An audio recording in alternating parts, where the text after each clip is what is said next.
இந்த வீடியோவில் நம்ம எதை பற்றி பார்க்க போகிறோன்னா 2024 தமிழ்நாடு நிதிநிலை அறிக்கையில் சில முக்கிய அறிவிப்புகள் விலகி உள்ளது. அது என்ன என்பதை பற்றி தான் இந்த வீடியோவில் நம்ம டீட்டெயிலாக பார்க்க போகிறோம்.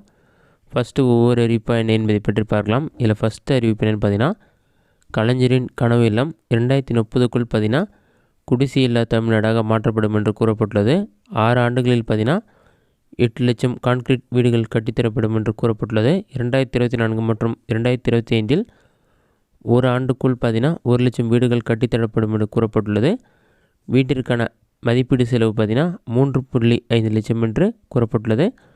யார் யாருக்கெல்லாம் குடிசை வீடு இருக்கோ அவர்களுக்கெல்லாம் இந்த கலைஞர் கனவு இல்லம் திட்டத்தின் கீழ் பார்த்தீங்கன்னா 3.5 லட்சம் வழங்கப்படும் என்று அறிவிக்கப்பட்டது. கடைக்கோடியில் வசிக்கும் மனிதருக்கும் பார்த்தீங்கன்னா இதன் மூலம் நல்வாழ்வு கிடைக்கும் என்று கூறப்பட்டுள்ளது. இதன் முதல் அறிவிப்பு. அடுத்து இரண்டாவது அறிவிப்பு என்னென்னு பார்த்தீங்கன்னா, பழங்குடியினர் மொழி வளங்களை ஆவணப்படுத்துதல். இதற்காக பார்த்தீங்கன்னா ரூபாய் 2 கோடி நிதி ஒதுக்கீடு செய்யப்பட்டுள்ளது.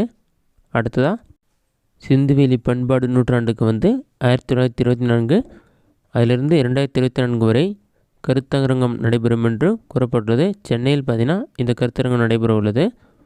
அடுத்ததாக அரசு பள்ளிகளின் கட்டமைப்புக்கு 1000 கோடி நிதி ஒதுக்கீடு செய்யப்பட்டுள்ளது. பேராசிரியர் கா அன்பழகன் நூற்றாண்டினை முன்னிட்டு பார்த்தீங்கன்னா அரசு பள்ளிகளில் கட்டமைப்பு பணிகள் நடைபெற உள்ளது. அடுத்ததாக பழங்குடியின இளைஞர்களுக்கு பார்த்தீங்கன்னா 1000 பேருக்கு திறன் மேம்பாட்டு பயிற்சி வழங்கப்படும் என்று அறிவிக்கப்பட்டுள்ளது. நெக்ஸ்ட்டு அரசு உதவி பெறும் பள்ளிகளில் பயின்ற மாணவிகளுக்கு பார்த்தீங்கன்னா புதுமை பெண் திட்டத்தில் தற்போது 1000 ரூபாய் வழங்கப்படுகிறது. அது மீண்டும் விரிவாக்கம் செய்வதற்கு 370 கோடி நிதி ஒதுக்கீடு செய்யப்பட்டுள்ளதாக அறிவிக்கப்பட்டுள்ளது. நெக்ஸ்ட்டு அடுத்த அறிவிப்பு என்னென்னு பார்க்கலாம். 5000க்கும் மேற்பட்ட பெண்கள் மாற்றுத்திறனாளிகள் 3ஆம் பாலினத்தவரை பள்ளியில் அமர்த்தும் புதிய தொழில் நிறுவனங்களுக்கு ஊதிய மானியம் வழங்கப்படும் என்று கூறப்பட்டுள்ளது. மதி இறுக்கம் ஆட்டிசம் உடையருக்கான உயர்திறன் மையம் ரூபாய் 25 கோடி நிதி ஒதுக்கீடு செய்யப்பட்டுள்ளதாக அறிவிக்கப்பட்டுள்ளது. நெக்ஸ்ட்டு அடுத்த அறிவிப்பு பார்த்தீங்கன்னா, பொது நூலகங்கள் புதிய கட்டிடங்கள் உருவாக்க பழைய கட்டிடங்களை சீரமைப்பு செய்வதற்கு ரூபாய் 213 கோடி நிதி ஒதுக்கீடு செய்யப்பட்டுள்ளது. அடுத்ததாக அடையாறு நதி சீரமைப்புக்கு 1500 கோடி நிதி ஒதுக்கீடு செய்யப்பட்டுள்ளதாக அறிவிக்கப்பட்டுள்ளது. இதை பசுமை வழி பயணம்னு சொல்லி மென்ஷன் பண்ணியிருக்காங்க. 15000 திறன்மிகு வகுப்பறைகள் அமைக்கப்பட உள்ளன. தமிழ்நாடு அரசு பள்ளிகளில் இருக்கும் 15000 வகுப்புகள் பார்த்தீங்கன்னா 300 கோடி ரூபாய் மதிப்பீட்டில் திறன்மிகு அதாவது ஸ்மார்ட் கிளாஸ் ரூமாக தரம் உயர்த்தப்பட உள்ளதாக அறிவிக்கப்பட்டது. அடுத்ததாக 1000 மாணவர்களுக்கு குடிமைப்பணி தேர்வுகள் UPSC தேர்வுக்கான பயிற்சி வழங்கப்படும் என்று கூறப்பட்டுள்ளது. இதற்காக ரூபாய் 10 கோடி நிதி ஒதுக்கீடு செய்யப்பட்டுள்ளது. அடுத்ததாக தமிழ்நாடு இந்தியாவின் பிற மாநிலங்களில் உற்பத்தி செய்யப்படும் கைத்தறி கைவினைப் பொருட்கள் விற்பனைக்காக சென்னையில் வணிக வளாகம் அமைக்கப்பட உள்ளது. இதற்காக 227 கோடி நிதி ஒதுக்கீடு செய்யப்பட்டுள்ளது. நெக்ஸ்ட் அடுத்ததாக பார்த்தீங்கன்னா, உயர்கல்வியை தொடர விரும்பும் 3ஆம் பாலினத்தவரின் கல்வி கட்டணம் விடுதி கட்டணம் உள்ளிட்ட அனைத்து செலவையும் அரசு ஏற்கும் என்று அறிவிக்கப்பட்டுள்ளது.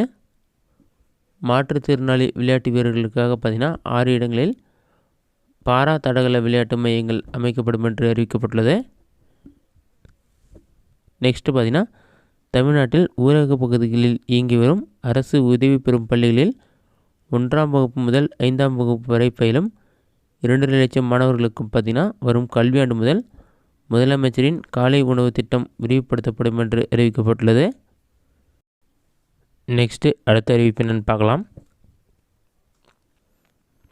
1 லட்சம் மாணவர்களுக்கு பார்த்தீங்கன்னா ரூபாய் 2500 கோடி கல்வி கடன் வழங்கப்படும் என்று கூறப்பட்டுள்ளது. இதற்காக தொடர்ந்து சிறப்பு முகாம்களும் நடத்தப்படும் என்று அறிவிக்கப்பட்டுள்ளது. அடுத்ததாக பார்த்தீங்கன்னா 1000 நபர்களுக்கு பார்த்தீங்கன்னா ஒன்றிய பணியாளர் தேர்வாணையம் SSC ரயில்வே வங்கித் தேர்வுகளுக்கான பயிற்சி 6 மாத விரைட பயிற்சி சென்னை கோயம்புத்தூர் மதுரை ஆகிய இடங்களில் நடைபெறும் என்றும் இதற்காக 6 கோடி ரூபாய் நிதி ஒதுக்கீடு செய்யப்பட்டுள்ளதாகவும் அறிவிக்கப்பட்டுள்ளது. நெக்ஸ்ட் அடுத்ததாக பார்த்தீங்கன்னா ரூபாய் 3000 கோடி மதிப்பீட்டில் 15000 திறன்மிகு வகுப்புகள் அமைக்கப்படும் என்று கூறப்பட்டுள்ளது. இலவச வைஃபை வசதிகள் பார்த்திங்கன்னா சென்னை, கோயம்புத்தூர், மதுரை, திருச்சி, சேலம் ஆகிய இடங்களில் விரைவில் அமல்படுத்தப்பட உள்ளதாக கூறப்பட்டுள்ளது. அடுத்ததாக பார்த்திங்கன்னா புதுமை பெண் திட்டம். அரசு உதவி பெறும் பள்ளிகளில் தமிழ் வழியில் பயின்ற மாணவிகளுக்கு இந்த திட்டம் விரிவாக்கம் செய்யப்பட உள்ளது. இதற்காக 370 கோடி நிதி ஒதுக்கீடு செய்யப்பட்டுள்ளது. அடுத்ததாக 2 ஆண்டுகளில் பார்த்திங்கன்னா 50,000 இளைஞர்களுக்கு அரசு பணியும், ஜூன் மாதத்திற்குள் 10,000 பணியிடங்கள் நிரப்பப்படும் என்றும், இதுவரை 60,587 இளைஞர்களுக்கு பணி நியமனங்கள் வழங்கப்பட்டுள்ளதாகவும் அறிவிக்கப்பட்டுள்ளது. இதுதான் தற்போது நிதிநிலை அறிக்கையில் வெளியான சில முக்கிய அறிவிப்புகள். இந்த வீடியோ உங்களுக்கு யூஸ்ஃபுல்லாக நினைக்கிறேன். இந்த வீடியோ பிடிச்சிருந்தால் லைக் பண்ணுங்கள். வேறு சின்ன கமெண்ட்ஸ்